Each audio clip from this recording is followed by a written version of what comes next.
तो फ्रेंड्स, आज हम जो कहानी सुनाने जा रहे हैं उसका नाम है कचरे का साम्राज्य। तो चलिए स्टार्ट करते हैं हमारी आज की कहानी। रेनू और राहुल ये दोनों घर पहुंचते हैं और कहते हैं, माँ हम आ गए। माँ कहती है, अरे आ गए मेरे बच्चे, कैसा रहा आज का दिन, क्या सीखा आज के दिन। राहुल ज़ोर ज़ोर से हंसने लगा और बोला, आज तो खूब पक गया। जो भी कक्षा में आता वही कचरा उठाने के लिए कहता, हाथ धोने के लिए कहता। बार बार खाने से पहले क्या हाथ धोना, सुबह भी आधा ही सही नहाकर तो जाता हूँ ना। रेनू ज़ोर ज़ोर से हंसने लगती है और कहती है, माँ इस राहुल की कुछ मत सुनो, बल्कि आज तो हमने बहुत मस्ती की, मैदान में खेले, हमारी कक्षा कितनी सुंदर दिख रही थी पता है। माँ ने कहा, चलो अब हाथ पैर धोकर खाना खा लो। राहुल बोलने लगा, अरे यार माँ, आप भी हाथ धोने के लिए कह रही हो। दोनों बच्चे खाना खाने के लिए बैठ जाते हैं। चलो बहुत देर हो रही है, अब सो जाओ। रेनू, हाँ चलो अब सो जाते हैं। राहुल, हाँ हाँ तू सो जा। रेनू उसे चिढ़ाते हुए कहती है, आज जो सीखा ध्यान रखना। राहुल, हाँ तू सो जा। रेनू सो जाती है और राहुल भी कुछ देर में सो जाता है। आंख लगते ही गहरी नींद में पहुंच जाता है और उसे सपना दिखने लगता है। सपने में कचरा, अरे प्लास्टिक किधर है तू, प्लास्टिक आई भैया रुको, लोगों के कचरे के डब्बे में नहीं लगाया, इसीलिए तो नीचे गिर गई, उधर हवा मुझे उड़ाकर ले गई। फिर दूसरा कचरा बोलता है, अरे मित्रों किधर हो तुम सब, मैं बेफर्स का कचरा, पहचाना नहीं मुझे, अच्छा अभी अभी एक बच्चे ने मुझे इधर फेंक दिया। फिर एक कचरा बोलता है, आओ तुम्हारा स्वागत है हमारे साम्राज्य में, हर दिन यहाँ नए नए सदस्य जुड़ रहे हैं, इस प्रकार का साम्राज्य देखकर हमें बहुत प्रसन्नता हो रही है। फिर एक तीसरा कचरा आता है और कहता है, इन मनुष्यों के कारण हमारे राज्य का कितना विस्तार हो रहा है, देखो कितनी अच्छी बात है ना। फिर चौथा कचरा आता है, बोलता है, थोड़ी देर रुको कोई और भी आ जाएगा। फिर पांचवा कचरा आता है, मैंने कहा था ना, देखो तुरंत आ गया हमारा नया मित्र राहुल। अरे कौन हो तुम सब, यहाँ इतनी भीड़ क्यों जमा रखी है। कचरा कहता है, अरे हम कचरा हैं, देख हमें उठाने में कितना कष्ट होता है ना, देख हमारा साम्राज्य।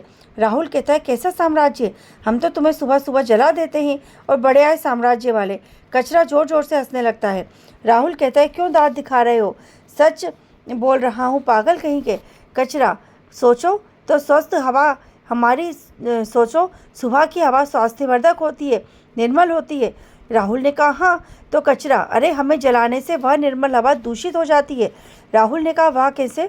कचरा, हमारे जलाने पर विविध तरह की विषैली और प्राणघातक गैसें वातावरण में मिल जाती हैं और जब तुम सांस लेते हो ना तो वही विषैली हवा तुम्हारे शरीर के अंदर भी पड़ जाती है और तुम बीमार पड़ जाते हो और तुम्हें कैसा आनंद आता है। यह सब बातें सुनकर राहुल चुपचाप हो गया। कचरा बोला, अब हमें अपना साम्राज्य और भी बढ़ाना है, तेरे से तो बात करने का समय नहीं है हमारे पास। राहुल, ये लोग झूठ बोल रहे हैं, क्या ऐसा भी अभी कभी हो सकता है। राहुल बोलता है, इतना सा कचरा, लेकिन नखरे देखो इनके। राहुल बोलता है, अरे बाप रे, मुझे तो लगता है कचरा बहुत कम होता जा रहा है, लेकिन जहाँ देखो वहाँ कचरा ही कचरा, यहाँ तो प्राकृतिक सौंदर्य दिखना ही बंद हो गया। राहुल घबरा जाता है, वो प्रकृति पर होने वाले परिणामों के बारे में सोचने लगता है। थोड़ी देर में राहुल से मिला हुआ कचरा अलग अलग तरह कचरों के साथ मिल जाता है। राहुल, तुम फिर यहाँ आ गए। कचरा, हाँ, और देखो अपने साथ जो अपने जोड़ीदारों को भी लाया हूँ, देखो अब इंसान की सहायता से हमारा साम्राज्य कितना फैलता जा रहा है। दूसरा कचरा बोलता है, हमने लगभग सभी जगह को प्रदूषित कर दिया है। और फिर तीसरा कचरा बोलता है, मुझे तो लगता है हमने इन सबको भी प्रदूषित कर दिया है। पहला कचरा बोलता है, देखो हमने तुम्हें कितनी बार समझाया, प्रदूषण नहीं कहते। हाँ, फिर दूसरे कचरे ने कहा, हाँ हम हमारा साम्राज्य फैला लिया है। फिर वो लोग खूब खुश होने लगते हैं। नदी कहती है, मुझे देखो मैं कितनी साफ़ सुथरी हूँ, निर्मल हूँ, स्वच्छ हूँ। कचरा, अरे अरे यह कैसे बच गई, चलो अपना काम करो। कुछ ही देर में कचरा नदी को भी दूषित कर देता है। नदी बेचारी वहाँ से निकल जाती है। राहुल हैरान होकर ये सब देखता है। थोड़ी ही देर में और वहाँ कचरा आ जाता है और फिर कचरा बोलता है, अरे तुम कौन हो। जर्म्स, हम, अरे जीवाणु, मुझे अंग्रेजी में जर्म्स कहते हैं।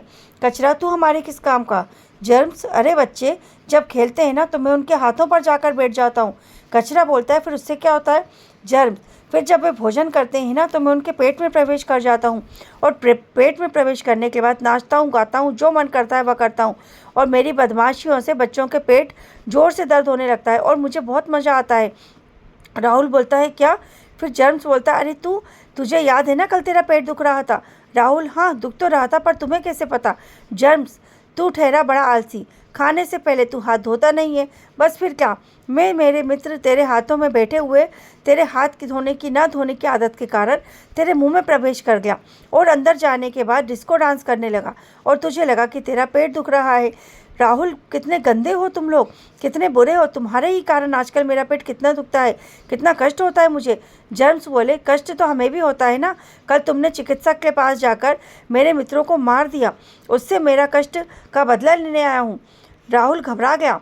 कचरा और कीटाणु सब एक साथ नाचने लगे। देखो हम कितने फैल गए हैं, हमारा साम्राज्य कितना बढ़ गया है। भागते भागते राहुल एक साफ सुंदर स्थान पर पहुंचा।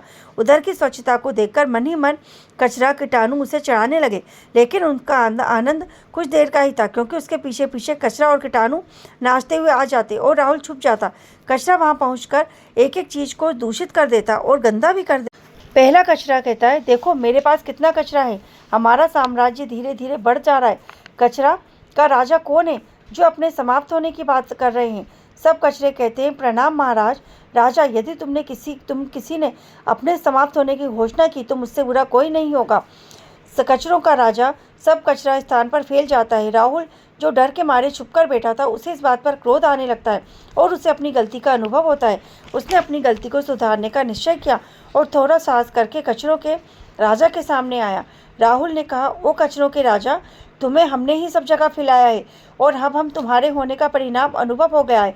अब तुम देखते जाओ कि हम तुम्हारा समापन कैसे करेंगे। राजा जोर जोर से हंसने लगा और बोला, तू अकेला क्या करेगा? राहुल ने कहा, तुम इन बातों पर ध्यान मत दो। जहाँ फैले हुए कचरों को साफ करने लगा, उसने देखा रेणु भी उसकी सहायता के लिए आ गई। राहुल के सपने में कई तरह के अजनबी लोग भी साफ सफाई करने के लिए आ गए। देखते ही देखते कचरा डर जाता है और कचरा का राजा भी कीटाणु के डर से भागने लगता है। राहुल को यह देखकर बहुत अच्छा लगता है और अचानक उसकी आँख खुल जाती है। माँ, उठो बेटा, उठो रेणु, चाय नाश्ता कर लो, पढ़ाई कर लो। बच्चे बोलते हैं, हाँ माँ। आज राहुल बिना कहे ही अपने हाथ धो लेता है और आसपास का कचरा भी साफ कर लेता है। नाश्ता करके रेणु और राहुल पढ़ने चले जाते हैं। राहुल ने अपने सपने के बारे में अपने मित्रों को बताया और स्वस्थ रहने के लिए और अपना परिसर स्वस्थ रखने के लिए कहा। तो आया बच्चों आपको समझ में? कई बार ये चीज़ें जो बताते हैं वो हम लोगों को समझ में नहीं आती।